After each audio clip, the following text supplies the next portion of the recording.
e faz-me lembrar uma frase do Kennedy, que há num discurso dele, diz: o povo americano tem que começar a pensar o que é que pode fazer pela América e não o que a América pode fazer por eles. E eu acho que é esse clique que faz a diferença que está a falar. Bem-vindo a mais um podcast feito para construir. Este é o podcast que pretende ser a mala de ferramentas para criar uma empresa de construção de sucesso.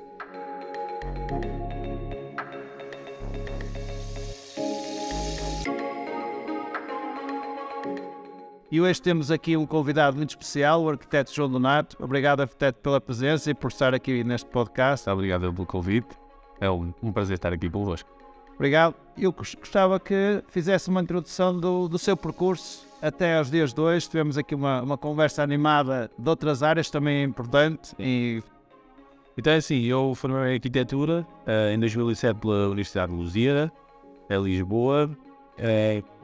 Trabalhei muitos anos como arquiteto em ateliês de arquitetura em Lisboa.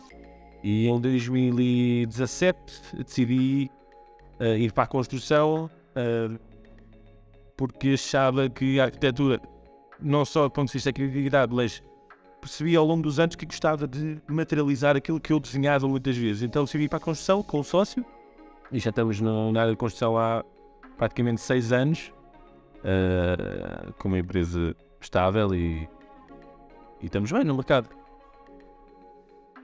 Pronto, basicamente aqui é também ele perguntar como é que se começou a interessar esse interesse pela arquitetura. Já falou um bocadinho, mas como é que começou a despertar em si o momento crítico que disse: é por aqui que vou. Bem, muito sinceramente falando, eu tive para ir para desporto no 9º ano, fiz os testes psicotécnicos e dá-me para ir para desporto, só que foi um problema grave, eu não gostava de estudar. E na altura a minha mãe aconselhou-me a não ir para a parte de desporto, porque tinha física e química e uma série de coisas. Então, eu tinha um avô pintor, e eu gostava muito de desenhar com ele. E nos exames, nos testes psicotécnicos, dava muito a visão do espaço e algumas características ligadas para a arquitetura. E foi aí que escolhi ir para a parte de artes, e depois desenvolvi o gosto natural para a arquitetura. E pronto. E foi por aí. Foi por aí. Sim. E como é que define a palavra sucesso na carreira de arquiteto? O que é para um arquiteto, no seu entender? Acho que para um arquiteto, bom, duas vertentes.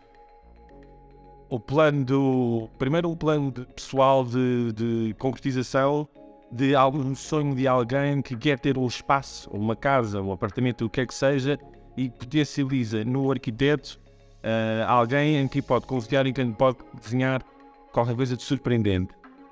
E o arquiteto conseguindo fazer isso, seja qual for o cliente, e o cliente tendo essa satisfação do lado dele, acho que é um accomplishment, portanto é um fator de sucesso. Temos um cliente que de facto era mesmo aquilo que ele queria. Pronto. E por outro lado, hoje em dia principalmente para mim que sou um pai de família, associado a isso tem que ter um plano financeiro, obviamente, não é? Associado à parte da arquitetura, mas acho que em primeiro lugar está sempre concretizar os sonhos de pessoas que querem ter espaços diferenciadores e bons.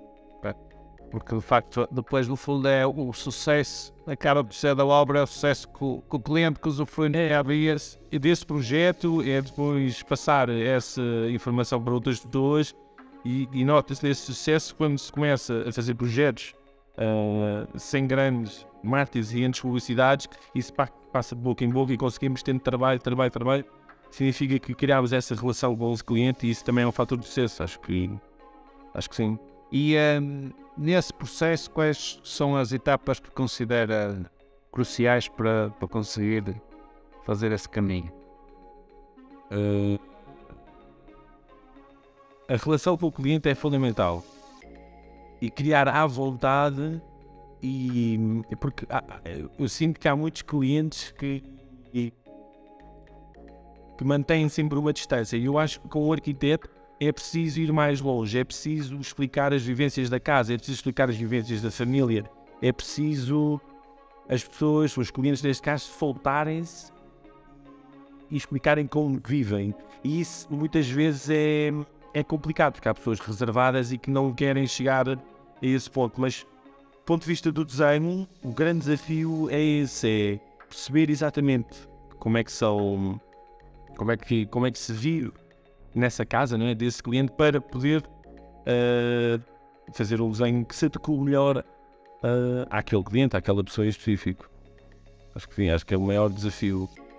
Por acaso está a falar disso e estou-me a lembrar de uma técnica que aproveito para partilhar com os nossos ouvintes, que é, isto é tirada do coaching. Eu tenho também um curso de coaching e isso é importante na relação com as pessoas, com os colaboradores e com as equipas. E então a técnica é fazer a pergunta why, ou porquê, 5 vezes. Porquê é que quer este projeto? E basicamente é que cada vez que vamos perguntando porquê, vamos escavando e vamos indo mais ao interior. Normalmente a primeira pergunta, o porquê, porque preciso de uma casa tinha a família aumentou, e depois quando é a segunda, já começa-se a especificar cada vez mais e conseguimos ir ao âmago interior do porquê daquilo tudo. É verdade, é o que eu insistência. É isso mesmo, acho que sim, faz todo o sentido. Em termos a sua profissão é uma profissão também com algum desgaste, não é? Com algum desgaste, não é? E então a construção civil ainda mais tem, portanto é uma profissão desafiadora. Como é que consegue se libertar desse desgaste do dia a dia? Como é que se mantém a sua motivação para no dia seguinte acordar com vamos lá, vamos fazer acontecer, vamos fazer... Eu acho que tem a ver com o compromisso, principalmente, porque a partir do momento que assumimos um projeto de arquitetura, uma obra de uma casa, estabelecemos uma relação de compromisso com alguém. E essa relação de compromisso vai de apartamento em apartamento, ou de casa em casa, ou de obra em obra. E, portanto, o grande desafio aqui é nunca deixar para trás uma relação de compromisso com qualquer outra relação de compromisso, como temos em casa com os nossos filhos, ou com os nossos pais, ou neste caso com o cliente. E isso mantém-me sempre com power todos os dias de manhã para cumprir com essa relação de compromisso que eu criei com alguém. Muito bem. E diga-me uma coisa, em termos de uma das partes que é fundamentais, é nós, enquanto fabricantes de um produto, temos uma parte de importância para o sucesso final da obra, o arquiteto tem outra, e depois há o outro lado, que também é a pessoa que vai fazer a aplicação dos produtos, a instalação elétrica. Como é que é o processo de criar relações? Porque muias vezes o cliente pergunta se conhece alguém nesta área que lhe dê mais confiança. Quais são os critérios para si importantes para que possam trabalhar consigo?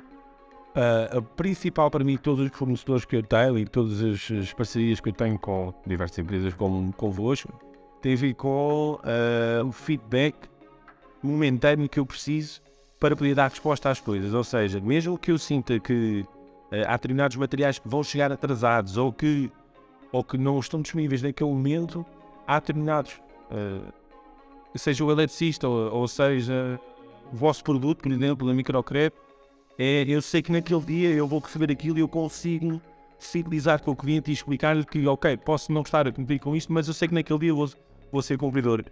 E muitas empresas, o que eu sinto muitas vezes é que não dão feedback, não me respondem, não conseguem dar resposta em tempo útil, não respondem a e-mails, não respondem a telefonemas.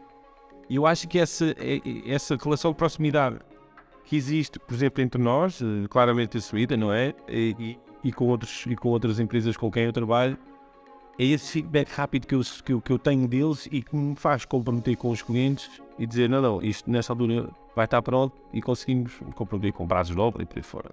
No fundo é aqui uma sensação e realidade de segurança, não é? Que um sentimento de segurança. Sim. Mesmo que não seja para o momento em que eu quero, eu sei que há o timeline que eu consigo cumprir e que consigo dar resposta. Sim. Normalmente em algumas empresas, infelizmente na construção toda a gente sabe que é assim, não é? Porque falta matéria-prima, porque falta qualquer coisa, não há uma resposta, não há um tempo, não há uma data para que depois eu consiga explicar ao cliente que está atrasado e que não vou conseguir cumprir com a determinada data. E isso é o mais difícil de gerir à ansiedade do cliente, o investimento que ele tem, seja para investimento, seja para a própria casa, porque é um investimento também, não é? E é difícil gerir essa expectativa e essa ansiedade com os clientes. E muitas vezes, por não ter esse feedback do lado dos parceiros com quem nós trabalhamos, é difícil depois de dar uma resposta final. No fundo, aqui a ideia que eu quero passar para os nossos ouvintes, para empresas de construção, é eles perceberem quais são os critérios que fazem com que eles se distinguem dos outros. E muitas vezes investem em muitas coisas e há coisas mais simples. Principalmente nessa relação. Agora, estamos a falar de um produto, no caso do microcrédito, é um produto de excelência. E é preciso bons aplicadores para ele. Por exemplo, eu sinto que em Lisboa não há muitos aplicadores com qualidade.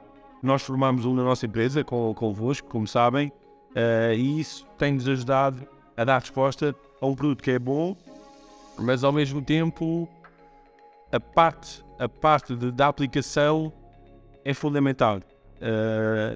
E pronto, neste caso tem estado a correr bem. Não, mas basicamente é ainda bem e fico contente por isso, mas também é perceber um bocadinho este lado de que o compromisso, dizer que se não é possível, dizemos que não é possível, e quando é por muito que custe, não é? A verdade, por muito que custe, traz sempre mais benefício. Claro, é o que mais me tem gostado nas obras, na construção, é dar prazos, ou receber prazos de fornecedores que me dão prazo e não cumprir com o prazo e não dizer porquê, ou não atender no telefone, é muito complicado. Quando há um planeamento e há uma série de obras que se sobrepõem e por aí fora, é tudo muito confuso. E portanto aqui fica já uma dica boa e clara para que uma empresa possa ir. No nosso caso é diferente, porque eu e o meu sócio nós somos arquitetos e nunca tivemos nenhuma passo de formação em gestão de empresa. Para nós o desafio até é muito interno, da organização e de preparação das obras. Para nós é muito...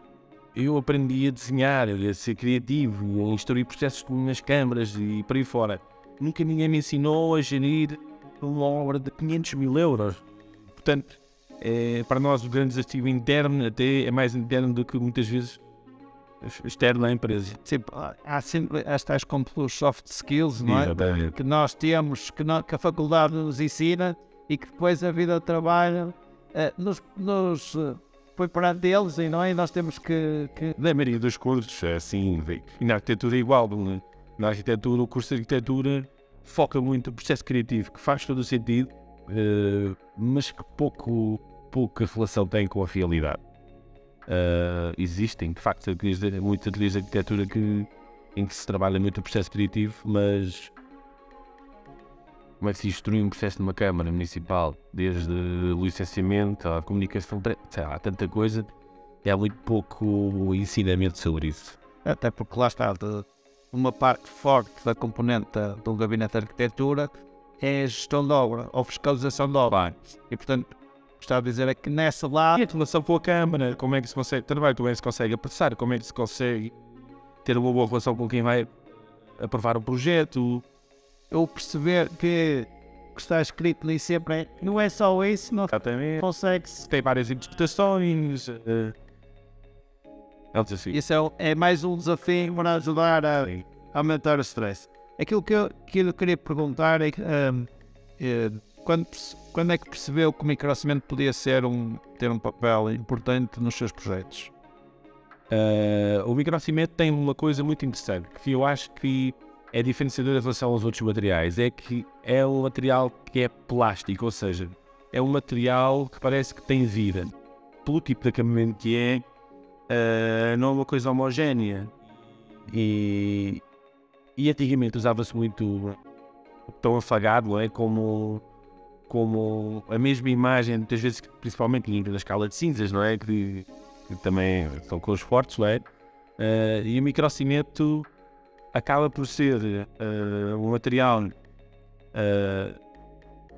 em termos de preço metro quadrado, alto, mas que ao mesmo tempo consegue dar, do ponto de vista da arquitetura, um valor, a meu ver, muito plástico, E febre, parece que um dia eu entro num espaço e aquilo tem uma composição e no dia a seguir a luz é diferente e aquilo tem uma composição completamente diferente. Isso é super interessante, do ponto de vista para nós, do ponto de vista da criatividade e o material é de facto diferenciador. Muito bem, já falar alguma coisa, mas basicamente quais são os maiores desafios na utilização deste produto, deste material? O nosso maior desafio e que nós temos sentido é a base antes de começar a aplicar microcimento. Por exemplo, nós hoje em dia forramos lavatórios com microcimento. E em que é que eu tenho que construir um lavatório para aplicar microcimento? E já utilizar vários materiais e inclusive tenho conversas com o pessoal vosso da Microcrep. Temos vindo aqui a tentar descobrir qual é que é o melhor material, por exemplo, na madeira para receber microcimento para os lavatórios. E tem que ser material sempre com capacidade de acesso à água, ou seja, há determinadas madeiras que não são possíveis de utilizar. Descobri recentemente que o Viroca tem um bom material para receber, contraplacado marítimo, e há outros materiais como os MDFs que não vão aguentar. Portanto, esse é o grande desafio, é qual é que é a base que está por baixo ou atrás do microcimento, que nem sempre é fácil de perceber. Mas lá está, isso tem a ver com tentativa e erro. Muitas vezes nós temos que experimentar para perceber que não está correto e mudar e evoluir. Acho que é o grande desafio. E depois cumprir com o que vem da laje. Na embalagem. Na embalagem, basicamente. Porque sente-se claramente quando não são cumpridas as diferentes fases da aplicação de microcimento que não vai resultar. Não é como chegar lá e pessoal aplicar um porcelânico, é diferente. Isto lá está, no fundo tem aqui este lado que é um material que tem que haver algum rigor na sua aplicação. Sim. E o desafio é ter gente e o homem que cumpra o rigor. Muitas vezes na obra é um bocadinho ou tenha e tenha brilho naquilo que está a fazer. Ou seja, eu estou a aplicar um material que, para ficar como deve ser, eu vou ter que cumprir com estas várias etapas. E na construção sabemos que a mão de obra não é uma coisa fácil de arranjar assim, em qualquer lado. E portanto é outro grande desafio, além para mim, dessa base, é cumprir com as diferentes fases de aplicação. A nível do seu gabinete, fale-me da constituição da equipa. Não sei quantas pessoas estão a trabalhar neste momento. Nós somos 16, somos os 2 sócios arquitetos, mais 2 arquitetos no escritório. Entre nós todos fazemos o acompanhamento das obras, mas lá está. Vou voltar só um bocadinho atrás para explicar que não estou muito bem organizado, porque na realidade a coisa devia estar montada de outra forma. Portanto, eu e o meu sócio acabamos de fazer tudo, da contabilidade ao marketing, à rede social, ao acompanhamento de obra, à gestão do pessoal, processamento de ordenados, tudo. E uma secretária, e depois temos 11, 12, não me recordo ao certo, padeiros e serventes, nossos. Pronto, e neste momento estamos aqui um bocado a pensar aqui a estratégia, porque em Portugal a carga de impostos é muito forte, e então estamos aqui um pouco a repensar aqui a estratégia e passar um pouco como era inicialmente, subcontratar muito mais do que assumir as obras quase a nosso custo totalmente, como fazemos. E quais são os critérios que privilegia na escolha? Se é que há critérios, vivemos numa altura em que temos que ter mão de obra, não é?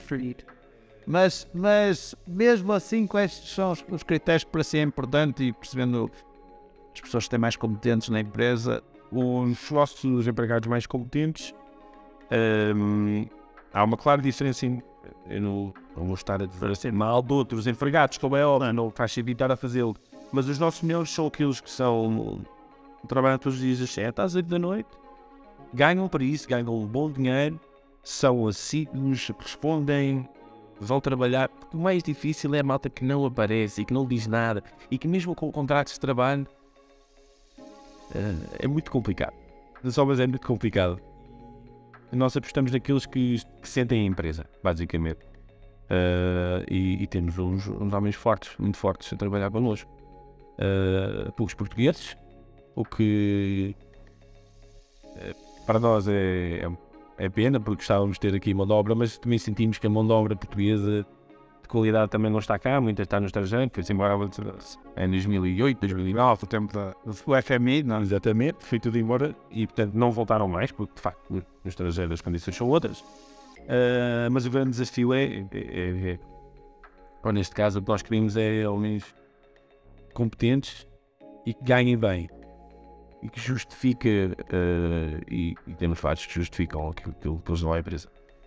É ótimo. Assim aqui é sinal não vai dar muito mal. Claro. Mas basicamente, hoje pensando-se numa perspectiva de recrutamento, quais são os critérios que para si são importantes nesse... O know-how é fundamental, porque muitas vezes temos malta que diz que sabe trabalhar e que aparece e que começa a trabalhar e que faz o trabalho 2 e 3 vezes. Isso tem um custo brutal para a empresa.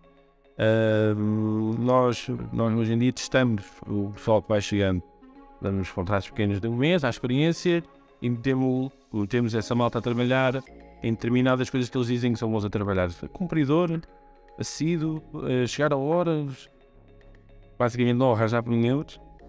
Eles estabilizar a equipa, não estabilizar a equipa, que acontece muito, como sabemos também nas obras. E nos gabinetes e nos escritórios. Sim, sem dúvida. Faz parte de ser humano. Mas a obra é uma coisa de muita testosterona, de força, de mostrar que sou bom a fazer, de carregar material. Isso é muito tipo luta de touros.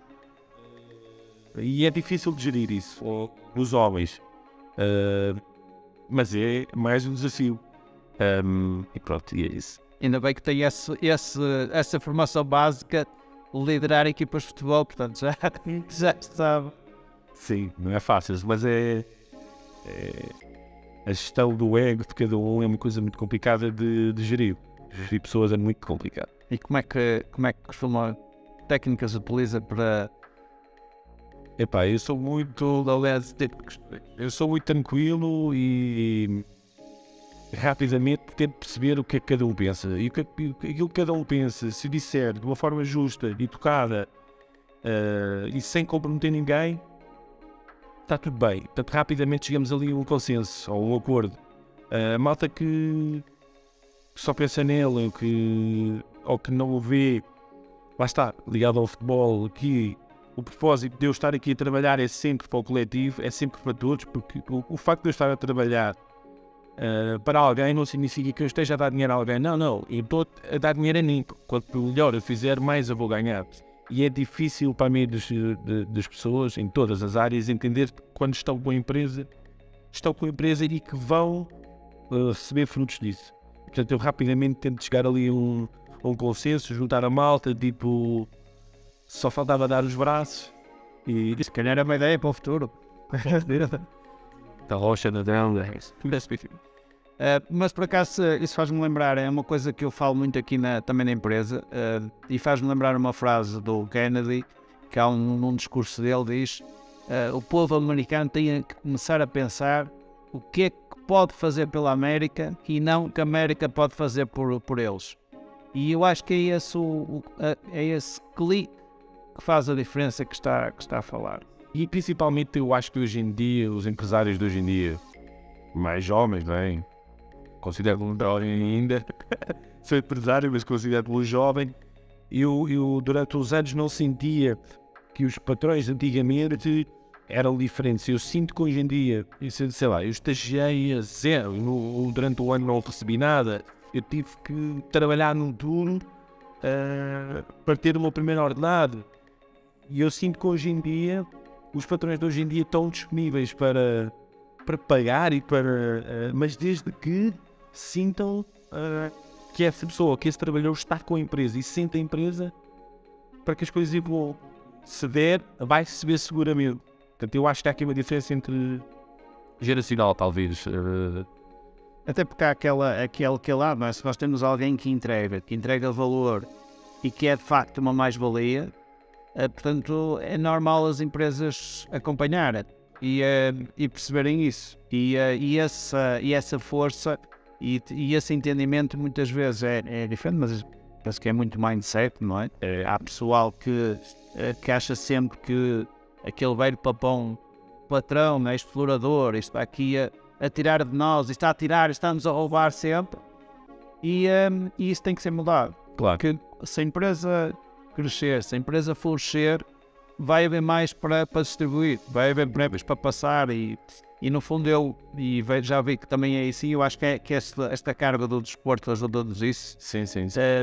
E nós cada vez mais somos uma geração que os donos da empresa, os empresários, são ambiciosos, mas já não são tanto gananciosos. Certo, sem dúvida, concordo plenamente.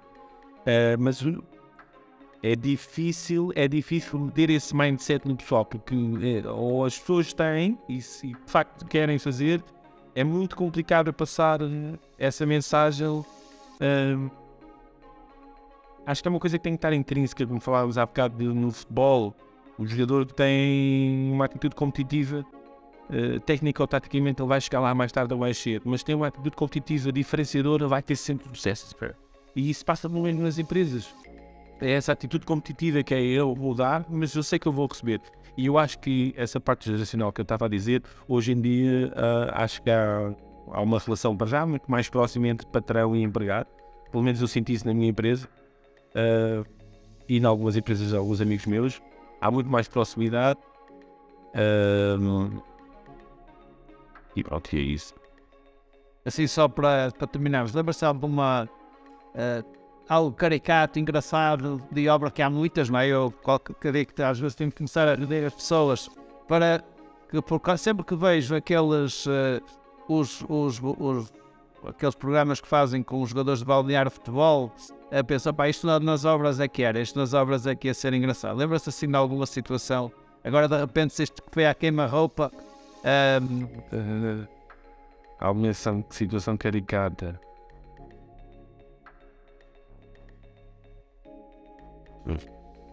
Sei lá. Tenho que pensar um bocadinho.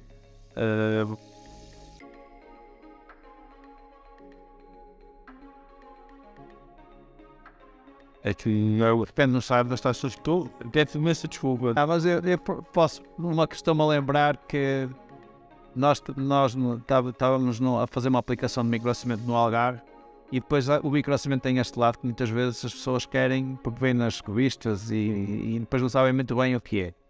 E então o homem estava a entrar em paranoia com a questão do mais-chave, e o que aconteceu é que tanto de repente estava-se a aplicar aquela obra do pai 10 barramentos, é uma coisa descomunal. E então tanto o homem dizia isto, e às tantas atendia uma chamada, vinha para trás, o homem estava a aplicar, ele, não, para tudo, está tudo mal, e não sei o quê. E então aquilo que aconteceu, aquilo chegou ao cúmulo, em que eu falei, portanto este senhor era o pai do dono, que aquilo era um investimento, era um investidor, um fundo americano, e o pai é que controlava a obra. E eu cheguei a uma altura de que aquilo não deu mais, porque eu por mais que explicasse, olha, isto é exatamente a mesma coisa que ter um escultor a fazer uma escultura na pedra e estar alguém sempre no pique aí, onde é colar? Nem João Cotileiro, nem ninguém, portanto, isto com essa pressão não vai lá. E então tive que obrigar o investidor a expulsar o pai da obra, porque aquilo chegou a uma situação de stress tão grande. Quando nós víamos o carro a chegar, já toda a gente entrava em pânico. Era uma situação, de facto, que havia ali um controle apertado e não se passava, não tinha a ver com fazer, nem com executar, nem nada. Então o que acontece é que realmente o senhor foi expulso da obra, e a obra depois correu lindamente.